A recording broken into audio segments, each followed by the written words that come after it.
গত বছরই অযোধ্যার রাম মন্দিরে প্রবেশ করেছেন রামলালা। 2024 সালের 22শে জানুয়ারি উদ্বোধন হয় রাম মন্দিরের। তারপর থেকে এটা দ্বিতীয় বর্ষ। মন্দিরে প্রবেশের পরে দ্বিতীয়বার রামনবমী অনুষ্ঠিত হচ্ছে সরজু নদীর ধারে অযোধ্যায়। রামনগরীতে একেবারে সাজো সাজো রব এই নিয়ে। প্রভু রামের জন্মোৎসব পালনে কোনো রকমের কোনো ত্রুটি রাখতে চাইছে না অযোধ্যা। ভক্তি আধ্যাত্মিকতার ছোঁয়ার রামনগরী যেন তপক্ষেত্র হয়ে উঠেছে। ভক্তদের মনস্কামনা পূরণে ভূমি হয়ে উঠেছে অযোধ্যা। ইতিমধ্যেই গোটা মন্দির চত্বর সেজে উঠেছে রং বেরঙের ফুল এবং তোরণে। সন্ধে নামলেই আলোর মালায় রাম মন্দির চত্বরকে আরো মায়াবী লাগছে। প্রশাসনের অনুমান চলতি বছর 50 লাখেরও বেশি ভক্ত হাজির হয়েছে রামনবমী অনুষ্ঠানে।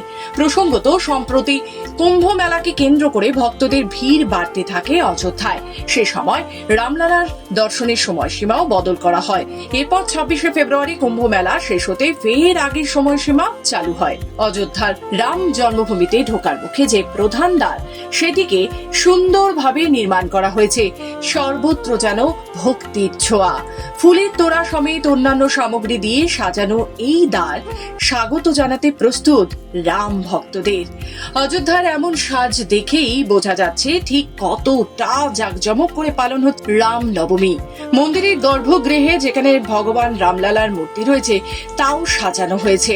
গর্ভগৃহে যে সিংহাসনের উপর রামলালা বিরাজমান রয়েছে সেটিকেও খুব সুন্দরভাবে এবং নানা সামগ্রী উপকরণ দিয়ে সাজানো হয়েছে। এর পাশাপাশি অযোধ্যার প্রতিটি রাস্তাতেই দেখা যাচ্ছে তৈরি করা হয়েছে ফটক।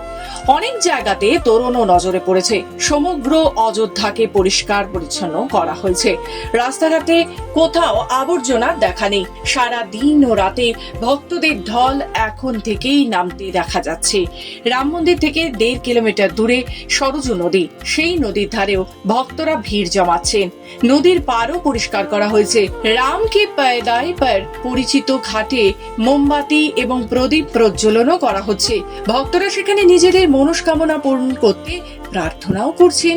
সমগ্র অযোধ্যার মন্দিরে আকাশে বাতাসে বর্তমানে ভজন এবং কীর্তন শোনা যাচ্ছে। রাম জন্মভূমির সেই সকল প্রস্তুতির ছবি উঠে এলো খবর বাংলার প্রতিনিধির ক্যামেরায়।